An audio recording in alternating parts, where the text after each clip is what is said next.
Welcome back, America. 33 minutes after the hour, from Carly Fiorina, who is Ted Cruz's pick to be the next vice president of the United States, to the senator himself. Senator Cruz, welcome back to the Hugh Hewitt Show. Hugh, it's great to be with you. Thank you for having me. I just talked a half hour with Carly Fiorina. I'd like to ask you, is she ready to be president should you win the presidency and then get hit by a truck?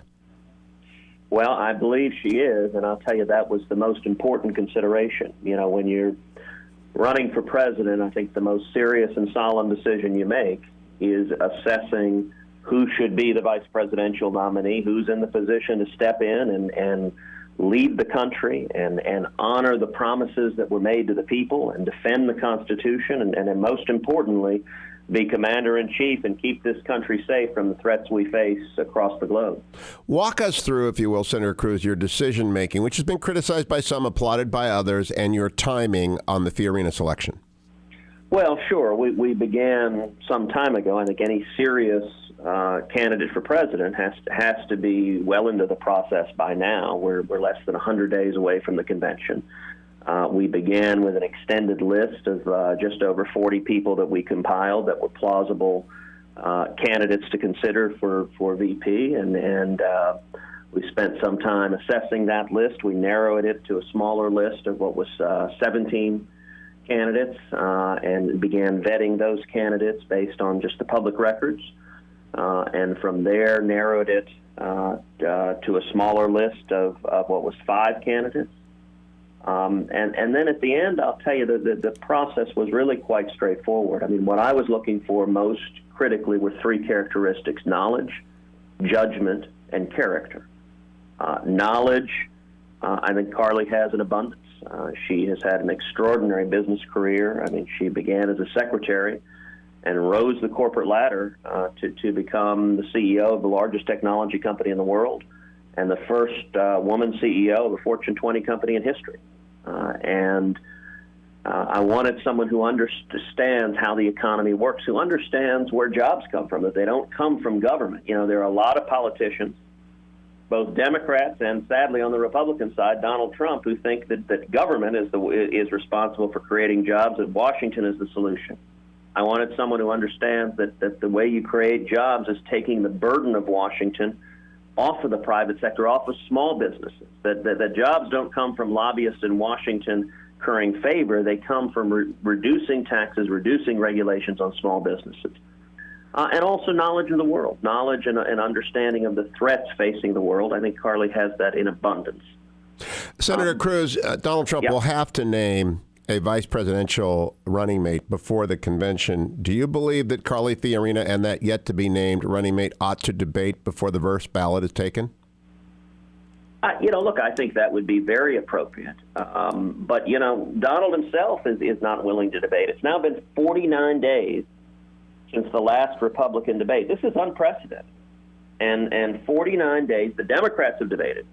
Hillary Clinton and Bernie Sanders have shown enough respect to the voters to stand in front of them and to answer questions. And indeed, the Democrats are planning a second debate, and yet Donald cannot defend his positions. He was fine when there were 10 candidates on stage because that was enough air cover that he could stand there and just spout off and do a reality show.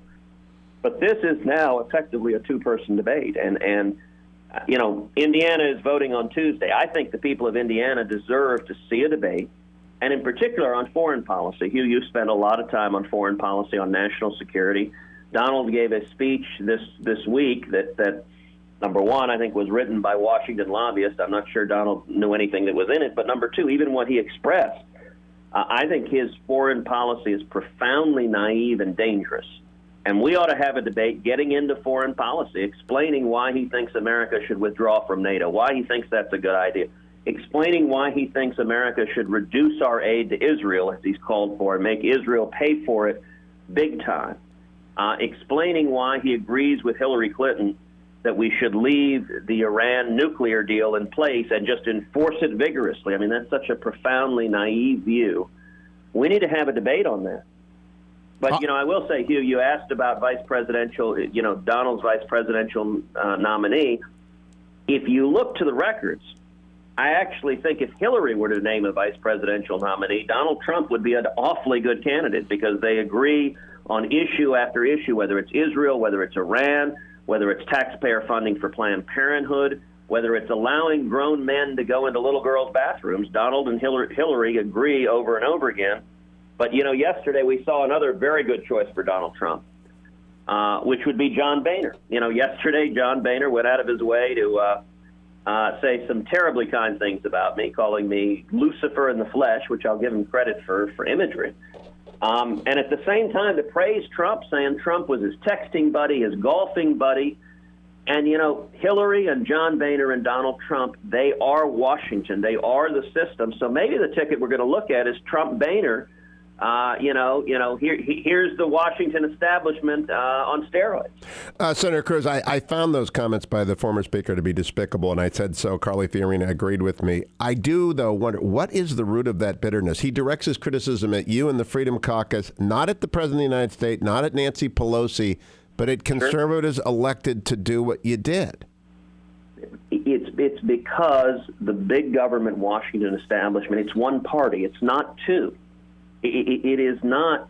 That's why he went. The people he praised in his interview, he praised Donald Trump and Hillary Clinton. Donald and Hillary are flip sides of the same coin. It's the big government Washington establishment that had been breaking their promise for decades.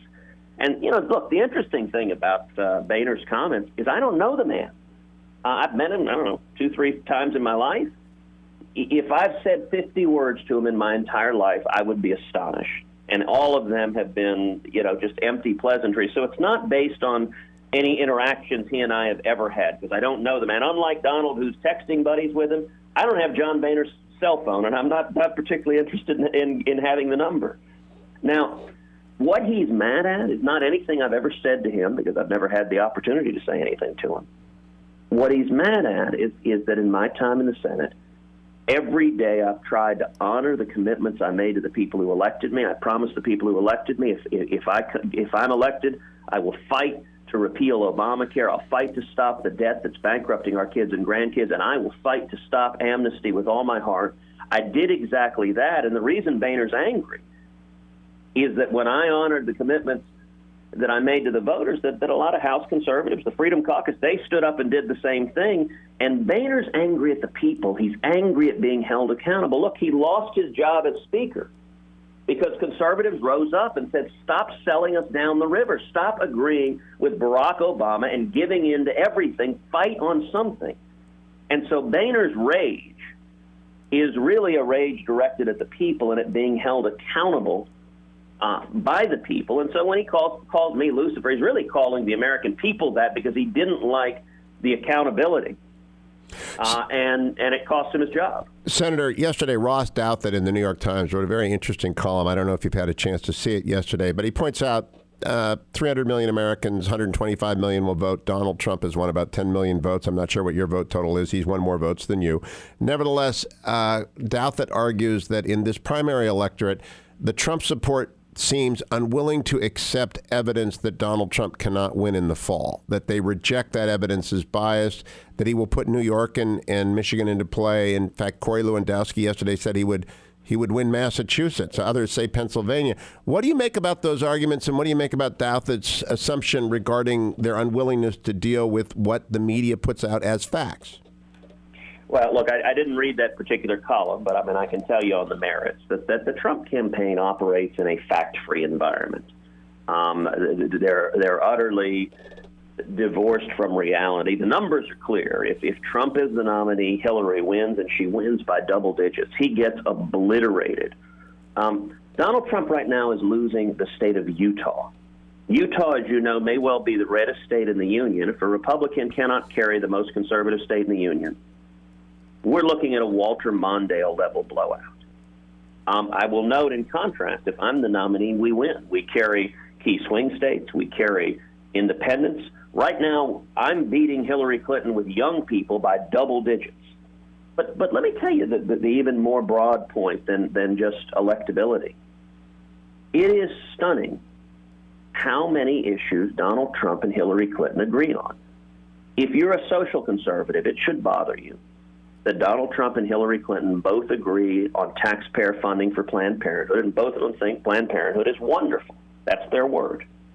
it should bother you that Donald Trump and Hillary Clinton both agreed with Bill Clinton on banning many of the most popular firearms in America. As president, I'm going to defend the Second Amendment, not seek to ban guns. Senator Cruz, John Dickerson on this program earlier today, and you'll be on with him on Face the Nation this weekend. I assume you'll do all the Sunday shows. Said the Carly Fiorina choice might be a good vice presidential choice, but your timing was off. You missed the opportunity to give delegates at the convention a permission moment to switch their support from Trump to Cruz. What do you make of that argument? Well, listen, the timing is certainly unusual, but this is an unusual election year. I mean, typically people wait to the convention after they're the nominee to announce their vice presidential pick. In this year, I thought it was important to, number one, to unite the party. Our party is deeply fractured, and I think Carly is an incredible leader and an asset in uniting the party and bringing people together. We've got to unite. Number one, to win the nomination, but number two, to win the general, which is critical. We can't keep doing what we're doing. But secondly, I thought the people deserved a clear choice.